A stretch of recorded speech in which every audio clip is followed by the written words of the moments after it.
Are you heading into retirement with a clear strategy or just hoping everything works out? Because hope isn't a plan, and when it comes to your life savings, the stakes are simply too high to leave things to chance. Welcome back to the Financial Game Plan with Kirk and Trevor Bergen of Bergen Financial Group. You can reach out to them at 830-244-0844. That's 830-224-0844.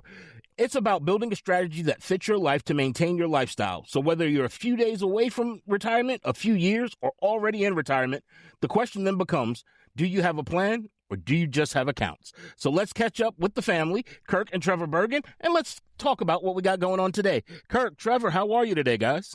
Doing great, John. How are you? You know, I'm having a great day watching it get even better as the weather starts to get a little bit warmer.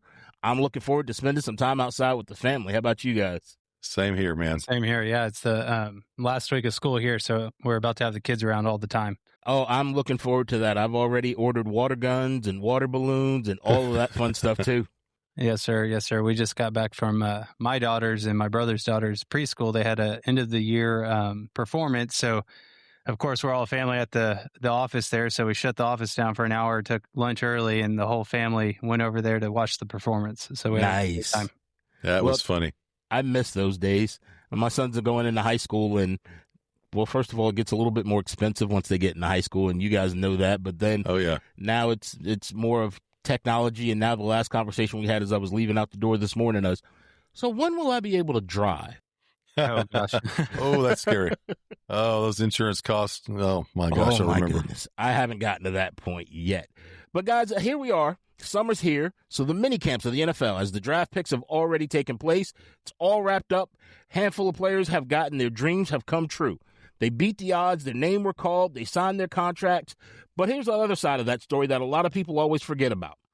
That if you Google just about most first-round NFL draft picks' names, you'll come up with a list of kind of who's of bad stories, because all it takes is one bad decision, one bad mistake, and then these dreams and everything that they work for goes out the window.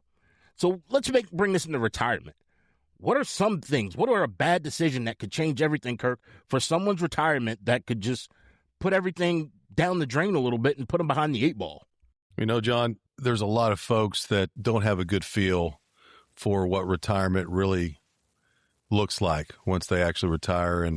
And we find all the time in dealing with folks that they may have an unrealistic expectation as to how much income they're going to need, how much their expenses are going to be. A lot of folks underestimate the cost of health care in retirement. We find that a lot. And so we spend a lot of time trying to bring clarity and confidence to the retirement planning process. We also focus on organizing the thoughts and organizing the not only just the plan itself, but just the expectation, of what these folks are going to have as they move into the retirement. And Trevor, when someone comes in and you've given them all this information, has there ever been a moment in time where we always talk about it, becoming a part of the family? Let's face facts. I'm the youngest of three. I've sometimes had to tell my brother that you're making a bad decision. Do you ever have to give that heads up to someone that, hey, look, you might not want to start taking Social Security this early. You might want to not dibble and dabble into these accounts this early, because those could create some pitfalls and some traps as well, right? Yeah, they absolutely can. Being very careful on, one, just looking for what accounts to take money from can definitely impact your financial plan as a whole. Maybe dabbling into some retirement accounts prior to certain ages, they can cause penalties that can really reduce and it may not seem like a lot, but if you dive into your IRA prior to 59 and a half and you're paying income taxes on it, you're paying the penalty. Well, $40,000, $50,000 can really affect you 6, 7, 8 years down the road and can really change your income of what you could have in the future. Because I don't think people really understand that an IRA truly isn't yours. I mean, yes, you're putting into it, it's there, but Uncle Sam kind of has his 2 cents in there a little bit. And there's a lot of different things that if there isn't a strategy in place, Kirk, for where to pull the money from, what accounts and what you have there. Number one, our favorite uncle, and I heard a wonderful analogy that I love. They call it the IRS. You put the letters together, it's called theirs. Right. Part of that money is theirs. Yeah. Yeah. They kind of have the IRS has a lien against your money. They have a cut of it, and it can sometimes work out to be close to 40%, depending on what your income level is. And so, yeah, there's just, again, back to what I was saying before, just having a realistic expectation of, how much income on a net basis is going to be realized, the impact of income as it relates to, for example, how it can affect your Medicare premiums down the road. If your income exceeds certain thresholds, it can cause your Medicare premiums to have additional surcharges added on. So these are little things, but yet they're big things. And what we find a lot of times when folks come to us, and maybe they worked with an advisor in the past that didn't talk about those things. They tended to be more focused on just putting their clients in cookie cutter portfolios of mutual funds and just kind of hoping for the best. And retirement planning goes way beyond that. It goes way beyond the investment portfolio itself. It goes into so many different things as it relates to the planning aspect, having, again, that clarity of understanding what's realistic to expect in the future through your retirement years. Because, John, people are living longer and longer. Correct. Folks are the statistics tell us that if you're a married couple and you both achieve the age of 65, there's a very high probability that at least one of you is going to get to 90, right?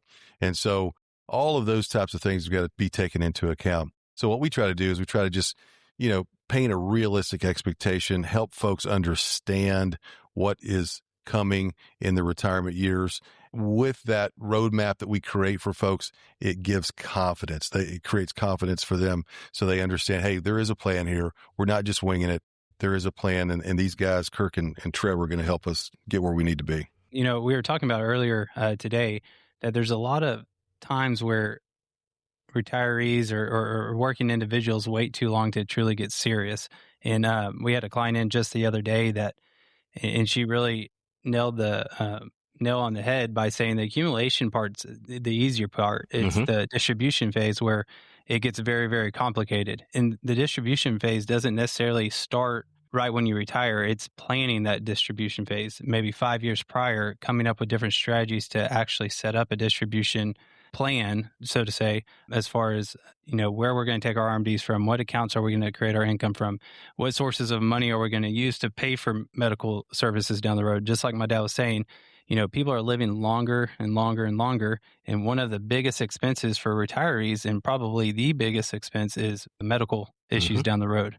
And not planning ahead of time or getting serious about that ahead of time and setting aside of funds to pay for that can really affect you and really cause a damper on someone's full financial profile. When you make mention of that, it makes me think about cars. I remember when I was younger, I got my first job and I went and I bought a nice car. But I didn't take one thing in the equation: servicing, maintenance, repair. Right. I knew I could afford the car. I could afford the car insurance. Right. Then when it was time for the tires, wait a minute, these tires cost how much? Yeah, and tires are expensive. And all that stuff. Yeah. And then the oil change and the maintenance. And now when I've started looking at my budget, now I've gotten my first apartment. I've gotten the car. I'm out of mom and dad's house. I'm all on my own. And I started realizing, these oil changes are starting to eat into to my account. Right. This looks a little different. And that's the same thing you're talking about for someone's retirement, where you haven't put aside for health care what you had that plan for, just throwing out arbitrary numbers, $10,000 a month. Well, now that $10,000 gets chipped away pretty quickly. If you haven't been to the doctor lately, number one, go to the doctor. And then number two, right. Sit there and learn about the math. Because how often are you talking to someone? And that, obviously taxes, one big one. But you made mention healthcare, not having that portion of the plan. Because let's just face it. At 20, I was Superman. I could twist my ankle and I'd go back out and keep moving. At 40, things start creaking just getting out of the bed. At 60, I don't know what it feels like yet, but I'm assuming it feels, as Kirk raises his hand, I know. I'm assuming it doesn't feel like it did at 20. You're absolutely right, John. I can attest to that. So those are things that when you go in, when you sit down, when you talk with the family, when you get this put together, it's not telling you when or where to retire, it's how to retire and how to do it with enough money so you can get to, through, and beyond retirement and having everything that you want. When you go in, Go in with your dreams. Go in with your goals. Go in and sit down and talk with Kirk, talk with Trevor, and tell them all you want. And let them come up with a plan. Let them come up with a roadmap to get you in the game plan to get you exactly to where you want to go. Give them a call, 830-224-0844. That's 830-224-0844. Or go online, bergeninvest.com, and just go in and sit down and have a conversation, because that's really all it is having a conversation, talking with you. Look, AI is great, but AI is not going to have that conversation on what you want and what you need. That's where everybody that's there that's going to do it. So I found this clip online as we're coming off the heels of Mother's Day of Jeff Foxworthy. He didn't grow up dreaming of being a comedian. He was just that funny guy at work. So his family pushed him into doing local stand-up, and here's what he had to say. I was scared to death, had no idea what I was doing, but I knew a minute and a half into it, I'm like, this is what I was born to do. And I quit my job, and my mother's first question was, are you on the dope? I don't know what the dope is. And I'm like, no, I'm not on the dope. I said, Mom, I think I can do this. But 5 years later, I'm on Johnny Carson. That same mother said to me, you know, you wasted all those years at IBM. Look, families don't fear dreams. They fear the unknown, because that's a part of it. So when a client's family, Trevor, is skeptical about a loved one's retirement, how do you walk them through the process so it doesn't feel like a leap of faith? And on the other side of that, do you guys invite families in? Is it normally just the husband and wife, or do you invite in everybody that might be involved in this retirement plan? No, we definitely welcome anyone and everyone that would like to come, and we actually recommend that. You know, it's great to have, you know, as we get older and we have adult children, you know, it's important for them to know where their parents' finances are and understand the plan that's in place and understand that they have the assets to be able to take care of themselves. And on the flip side of that, sometimes they need to also see that their parents, hey, they may have $1 million or $2 million, but we don't need to be asking them for help for every little reason or really jeopardizing their plan in the future. And kind of going back to the whole medical deal, you know, if we're letting children borrow $200,000-$300,000, you know, that could be $200,000 or $300,000 that could go to help paying for medical costs down the road. And as adult children, now we're in our 60s, our parents are in our 90s, and next thing we know, they don't have enough money to pay for their medical care. And you know, now we're relying on Medicaid or the government, and no one wants to be in that position. Now, Trevor, I have to ask, because we were talking about Jeff Foxworthy in a soundbite. What did your mom say when you wanted to go into the family business? Oh, you know, I think she was excited. She's very happy to see us. She was just there this morning, and it's really great to see my mom on a daily basis. I know that statistics out there say that, you know, the majority, my wife and I have been thinking about this a lot lately because our son's 9 already, and you know, he's halfway to 18, but I think some type of statistic says you're going to spend 80% of your child's life with them in the first 18 years. And to be able to see my dad and my mom every day, it's a meaningful thing for sure. And Kirk, I mean, your boy's coming to the office. He's not on here with us, but you get both of your boys as well as your son-in-law, Joel. You got the whole family there. How do you balance that out from being, or well, your boss, whether your dad or your boss, but how do you balance it out as well as from not just wanting to pick at them, but also wanting to teach and help them grow and let them spread their wings? You know, it's been it's been a lot of fun. I enjoy it. I truly get up every morning and I have an excitement about coming into the office. I love being with Trevor, Chase, and Joel on a daily basis.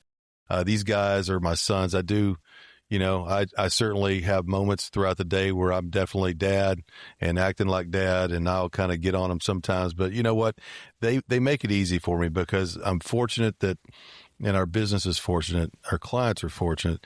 Trevor, Chase, and Joel are very hard workers. They truly care about people. That makes me very proud of them because I don't have to coach them too much when it comes to, you know, what they already have inherently, and that is a lot of caring about other people, and that comes through loud and clear. So yeah, we love being together. We're with each other, you know, Monday through Friday at work, and then a lot of times on the weekends we're together too. So we're always together. But love it. And how important is it as well for families when they come in there? Because we talk about this. This is a long-term relationship with you guys. That when they bring the grown children and the parents come in, that everybody understands that this isn't just the planning portion of it. You're long-term advisors. And what I mean by that is where everything's going, how everything's set up, how everything's structured versus, okay, how much money does mom have left in the shoebox in the back of the closet? How important is it for people to understand that this is a team? Everybody that's involved with this is a part of a team, because without the proper plan, it can be stressful on one side of the family or the other about that money. That's a fact. We really feel that the families coming in gain a lot of, as we've talked about, confidence. That you can see it in their face expressions, that they start to feel more secure about what the future holds. And we see that in the adult children as well. They see that mom and dad have trusted advisors, fiduciary advisors that care about them, want to put their best interests first in all cases. In almost every case, the adult children, that is, they learn about us. They learn about the work that we have done for their parents. Most of the time, those kids will ultimately become our clients as well. Very down cool. the road. Yeah, it is. It has been a nice thing, but I think it just comes from developing that relationship. They know we care about them. We know we care about their family. They see that firsthand. When you've been in business as long as I have, I've been in the business 35 years. I've seen a lot of folks become clients, and I've seen them go through the retirement stage of life, and then I've seen them die.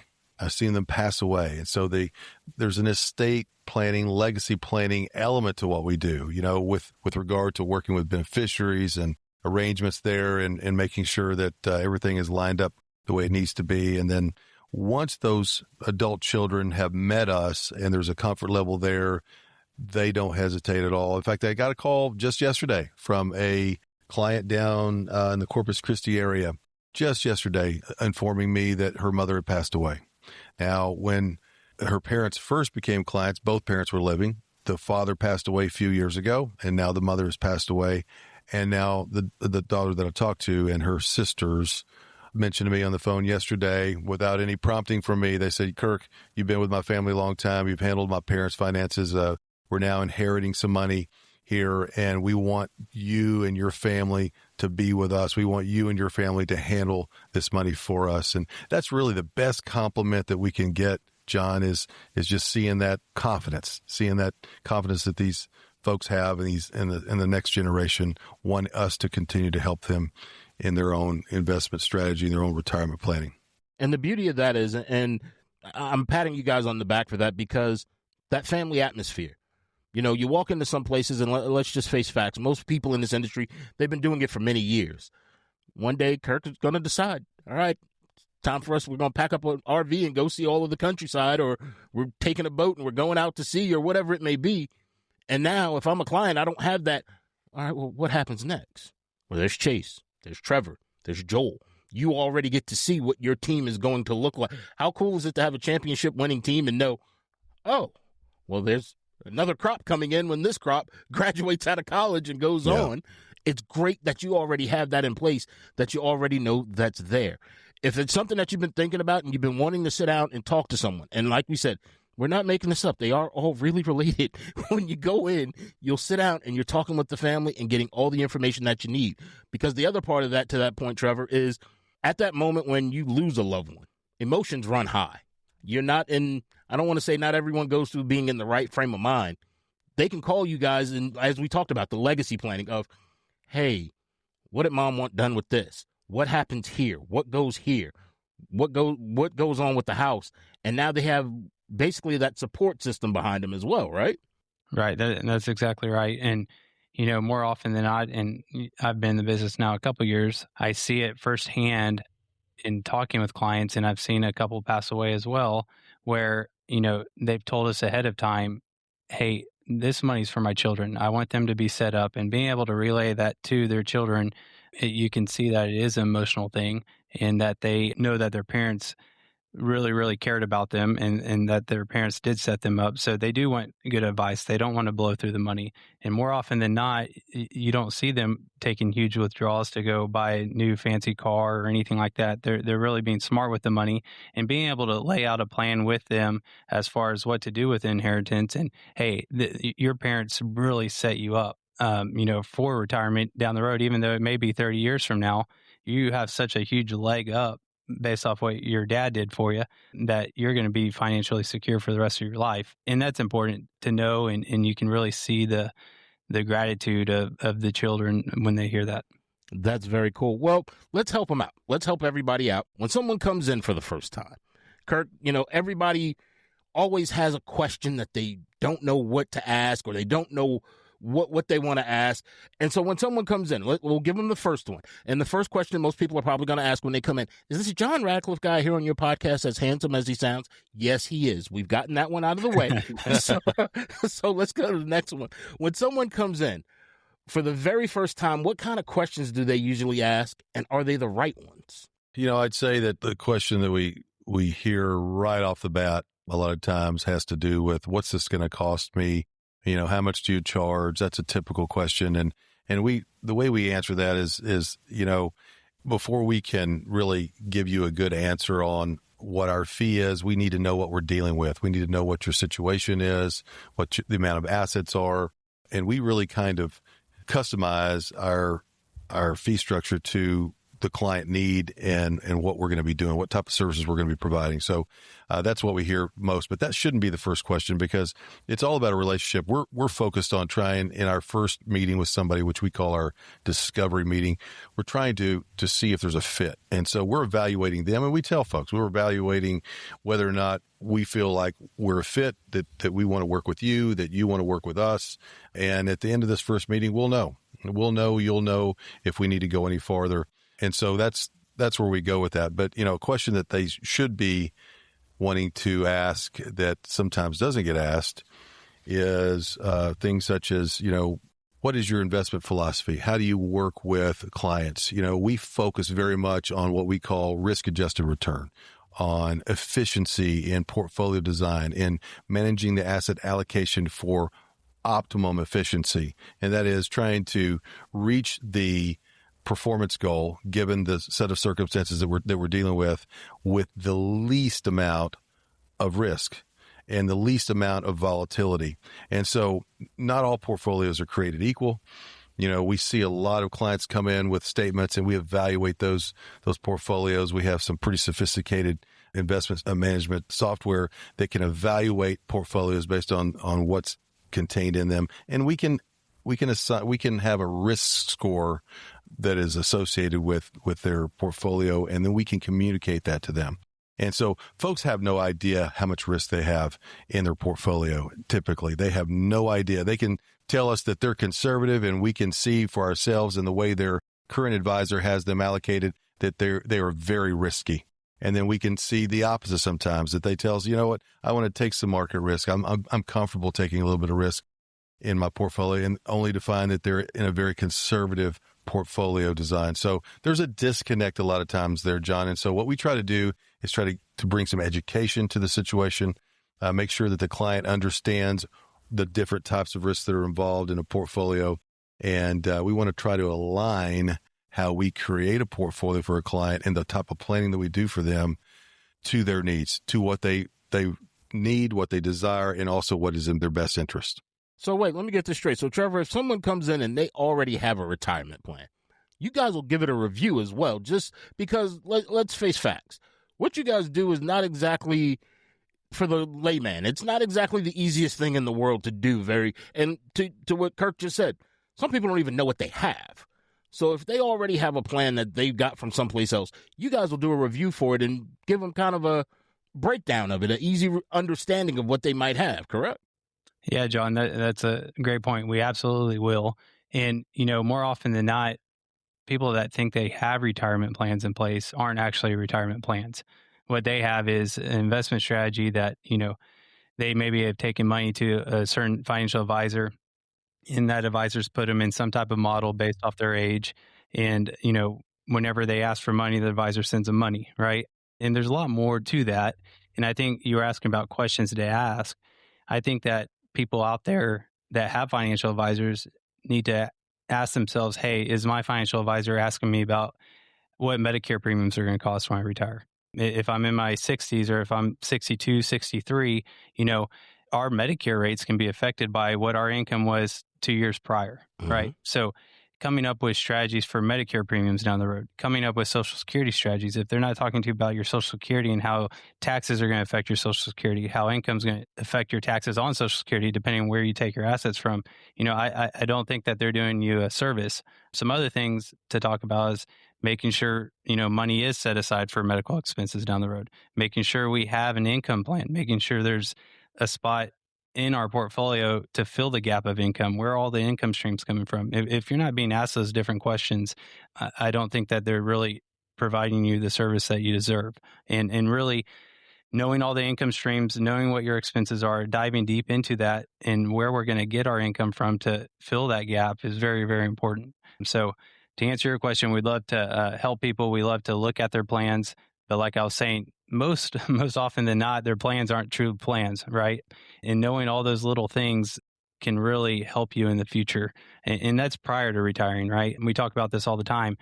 There's a lot of people that have the majority of their assets wrapped in a 401k. They're working, they're contributing to their 401k, and they say, hey, I don't need a financial advisor. Well, that may be the case, but if you wait till you're 65 and, hey, when I retire, I will go find a financial advisor. Well, in some instances, it can be too late to implement different strategies that can really help you in the future. So really, we always talk about this retirement red zone, and I think it's key to have a financial advisor 5-10 years prior to retiring to really lay out the groundwork to retire. It's not one of those things that we just retire when we're 65. We have this large sum of money in a 401k and, hey, we're going to retire. We're going to take this percentage each year, because there's so many other different things a part of a plan that can affect your money long term that are really important. Going back to what we were talking about at the start, to the NFL, these players that come out, they're given a bunch of money. And you can go and watch the 30 for 30s. You can Google them. Even as recently as this recent draft, where one young man, the minute he was drafted, he bought his mom and his sister each Maserati. Look, your hard work pays off, but you need to have a plan for that, because just like the NFL, that money can stop you. That's one of the greatest fears, is running out of money in retirement. So you want to sit down, you want to talk to a team, have a plan, and make sure that it's all there. If you're ready to go and join the family, talk with the family, meet with the family, give them a call, 830-224-0844. That's 830-224-0844, or go online, bergeninvest.com. Go in, meet everybody. Go in with your questions, and just understand, it's a conversation to start. It's getting to know you. It might have been a long time for most of us. It's kind of like dating. You're going to start by getting to know everybody and then working from there. Take the time to go out there. Guys, as always, I truly enjoy joining you guys each and every week for this podcast. Thank you guys for having me. And Kirk, before we get out of here, sir, you're the elder statesman, and I want to give you the final word, sir. Well, John, we appreciate this, and we always look forward to talking to you as well. And we hope everybody has a great summer. Summer's kicking off. The kids are getting out of school. We've got 7 grandkids with the 8th on the way right now here in the next couple of months. And so it's all about family. Kiss your family, give them a kiss, give them a hug, tell them how much you love them each and every day, because life is short.